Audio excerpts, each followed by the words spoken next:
იცოდი, რომ არსებობს სამი უცილობელი მეთოდი, რომლითაც შეგიძლია გაანადგურო ჭიანჭველები, ხილის ბუზები, ლოკოკინები, ლორწოები და უამრავი სხვა მწერი, რომლებიც შენს ხეხილსა და მცენარეებს ესხმიან თავს. დღეს კი ნაბიჯ-ნაბიჯ გასწავლი, როგორ დაამზადო სამი სუპერ ეფექტური მახე ძალიან იაფი მასალებით, რომლებიც თითქმის ყველა სახლში გვაქვს. ასე შეძლებ ერთხელ და სამუდამოდ გაანადგურო ეს მავნებლები. მოდით, დრო აღარ დავკარგოთ და დავიწყოთ პირველი მეთოდით. პირველი მეთოდი გულისხმობს წებოვან მახეს, რომელიც ძალიან ეფექტურია ყველა სახის მცოცავი მწერისთვის. მისი მუშაობის პრინციპი ძალიან მარტივია. როდესაც ჭიანჭველები ან სხვა მცოცავი მწერები ცდილობენ ხეხილზე ასვლას, ისინი ამ ბარიერს აწყდებიან და ავტომატურად ბრუნდებიან უკან, საიდანაც მოვიდნენ. სინამდვილეში, როცა ამ ვიდეოს ვიღებდით, ერთმა ჭიანჭველამ სცადა ამ ბარიერის გადალახვა და, როგორც ხედავ, მისთვის შეუძლებელი აღმოჩნდა ასეთი ბარიერის გადალახვა. ასე რომ, თუ გინდა გაიგო როგორ გააკეთო ეს მახე, ახლავე აგიხსნი. პირველ რიგში დაგჭირდება მუყაოს ნაჭერი. ამ შემთხვევაში, რადგან საქმე გვაქვს ახალგაზრდა ხესთან და მისი ღერო ძალიან სქელი არ არის, პატარა ნაჭერიც საკმარისი იქნება. ამ შემთხვევაში გავაკეთებ რგოლს დაახლოებით 8 დუიმის, ანუ დაახლოებით 20 სანტიმეტრის დიამეტრით, მაგრამ იმისთვის, რომ რაც შეიძლება ზუსტად გამოვიდეს, ერთ პატარა ხრიგს გამოვიყენებთ. უბრალოდ ვაბამთ მარკერს სახრახნისზე მავთულის ნაჭრი. ასე შეგვიძლია გამოვიყენოთ ის, როგორც ცირკული და დავხაზოთ იდეალური წრე. თუ შენი ხე უფრო დიდია, უბალოდ გაზარდე რგოლის დიამეტრი. როგორც კი უკვე მოვნიშნავთ, ვიღებთ მაკრატელს და ვიწყებთ ამ ფორმით ამოჭრას. ახლა გავაკეთებთ ჭრილს რგოლის კიდიდან ცენტრამდე. ეს ჭრილი საშუალებას მოგცემს გაუხსნათ და მარტივად დავამაგროთ ის ტანის ძირას. გარდა ამისა, საჭიროების შემთხვევაში შეგვიძლია გავაკეთოთ ერთი ან რამდენიმე პატარა ჭრილით ცენტრში, რათა რგოლი იდეალურად მოერგოს ტანის სისქეს. როგორც კი რგოლი უკვე სწორად არის დამაგრებული და იდეალურად მორგებულია ტანზე, ახლა უკვე დროა შევქნათ წებოვანი ბარიერი. ამისთვის გამოვიყენებთ მღრღნელებისთვის განკუთვნილ წებოს. ამ ტიპის წებო შექმნილია გარე პირობების გასაძლებად, ამიტომ ძალიან კარგად უძლებს ტენიანობასა და წვიმას. გარდა ამისა, შეგიძლია სრულიად მშვიდად გამოიყენო, რადგან ის ხეხილს არ აზიანებს. ახლა უბრალოდ წებოს უწყვეტ ზოლს უსვამთ რგოლის გარშემო. დაახლოებით 9 დუიმის სიგანე სრულიად საკმარისი იქნება. მთავარია, რომ ბარიერი სრულად იყოს დახურული, რათა მწერებმა ვერ იპოვონ არც ერთი ადგილი, საიდანაც შეძლებენ გავლას.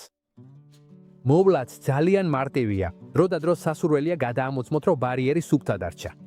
დროის გასვლასთან ერთად შეიძლება დაგროვდეს ტვერი, ფოთლები ან სხვა ნებისმიერი მასალა, რომელიც საბოლოოდ ხიდად იქცევა და მწერებს მისცემს საშუალებას ბარიერი გადალახონ. თუ ასე მოხდა, უბრალოდ ვაშორებთ ამ ჯოჯკს და მახე ისევ ჩვეულებრივად იმუშავებს. ასევე მნიშვნელოვანია დავაკვირდეთ, რომ რგოლის გარშემო სარეველები არ გაიზარდოს, რადგან ისინი შეიძლება ხირად იქცეს და ჭიანჭველებს მისცეს საშუალება ხეზე ადვილად დავიდნენ წებოვანი ბარიერის გვერდის სავლით. თუ რაიმეს დაინახა, უბრალოდ მოაშორე. და ეგაა. ამ მომენტიდან, როცა ჭიანჭველები ან სხვა ნებისმიერი მცოცავი მწერი ჩვენს ხეხილზე ასვლას შეეცდება, ამ ბარიერს წაწყდება და ხეზე ასვლის შანსი აღარ ექნება. ასე თავიდან ავიცილებთ იმას, რომ მათ ჩვენი ხეხილი დაასახლონ და სხვა მავნე მწერების გაჩენას შეუწყონ ხელი, მაგრამ რა თქმა უნდა, ეს მახე შესანიშნავად მუშაობს მხოლოდ მცოცავი მწერების წინააღმდეგ. ახლა კი, რა ხდება მფრინავ მწერებთან დაკავშირებით? ისეთებთან, რომლებიც პირდაპირ ჩვენს ხეხილზე მიფრინავენ და ხის ტანზე ასვლა არ სჭირდებათ. მოკლედ, მათთვისაც არსებობს ძალიან მარტივი და უკიდურესად ეფექტური მახე და სწორედ ამაზე ვისაუბრებთ შემდეგ. მეორე მეთოდი გულისხმობს ძალიან ეფექტურ მახეს, რომელიც ხილის ბუზისა და მრავალი მფრინავი მწერის დაჭერაში დაგვეხმარება, რომლებიც ჩვენს ხეხილს აზიანებენ. მისი მუშაობის პრინციპი ძალიან მარტივია. ჩვენ მოვამზადებთ ნაძავს ძმრის, ღვინისა და შაქრისგან, რომელიც ძალიან ძლიერ და მიმზიდველ სუნს გამოყოფს ამ ტიპის მწერებისთვის. როცა ამ სუნს იგრძნობენ, ბოთლთან მიფრინავენ, რადგან ფიქრობენ, რომ საკვების წყარო ან სადილობის ადგილი იპოვეს. როგორც კი პატარა ხრელებიდან ბოთლში შევლენ, გამოსასვლელის პოვნა ძალიან უჭირთ და საბოლოოდ შიგნით რჩებიან გაჭედილები. სინამდვილეში, ეს მახე არა მხოლოდ ხილის ბუსთან ბრძოლაშია ძალიან ეფექტური, არამედ ასევე იჭერს უამრავ პატარა მფრინავ მწერს, რაც მნიშვნელოვნად ამცირებს იმ ზიანს, რომელსაც ისინი ჩვენს ხეხილში შეიძლება გამოიწვიონ. ასე რომ თუ გინდა გაიგო როგორ უნდა გააკეთო ეს, ახლავე აგიხსნი. პირველი რაც დაგჭირდება, პლასტმასის ბოთლია. ამ შემთხვევაში მე გამოვიყენებ ლიტრანახევრიან ბოთლს, თუმცა შეგიძლია გამოიყენო მეოთხედ გალონის ან ნებისმიერი სხვა მსგავსი ზომის ბოთლიც. პირველ რიგში ბოთლის დაახლოებით მეოთხედს ავავსებთ ღვინის ზმრით და დავამატებთ 1 სუფრისკოს შაკარს.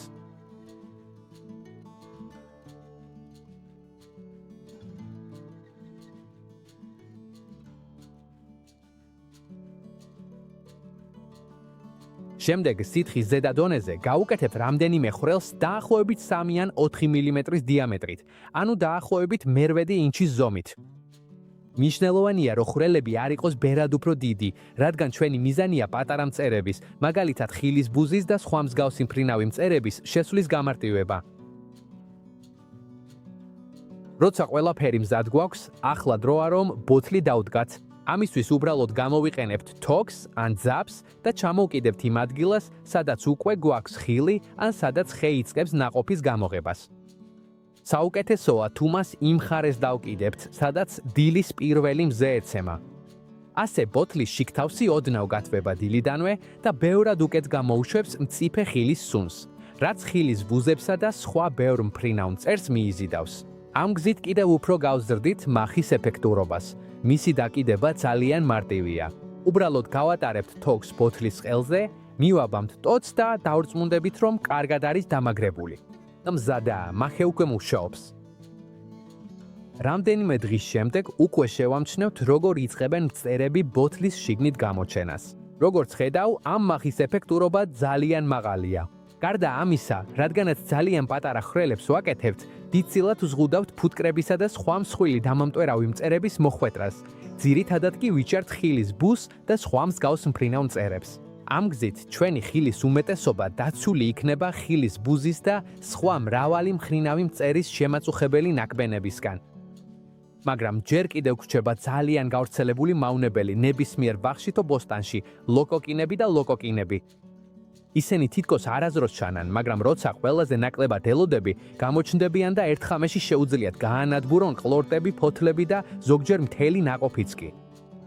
მათთვისაც არსებობს ძალიან მარტივი და უკიდურესად ეფექტური მახე დიატომიტის მიწის გამოყენებით. მისი გამოყენებაც ძალიან მარტივია. უბრალოდ ვიღებთ დიატომიტის მიწის მუჭას და ვანაწილებთ, ისე რომ გავაკეთოთ უწყვეტი რგოლი მთელი ძირის გარშემო. ეს შეგვიძლია იდეალურად გავაკეთოთ როგორც ქოთანში, ასევე პირდაპირ მიწაზე. მათავარია, რომ არ დარჩეს სიცარიელე, რადგან ნებისმიერი პატარა ადგილი გამოიყენება ლოკოკინების ან სხვა მწერების მიერ ხეხილამდე მისასვლელად.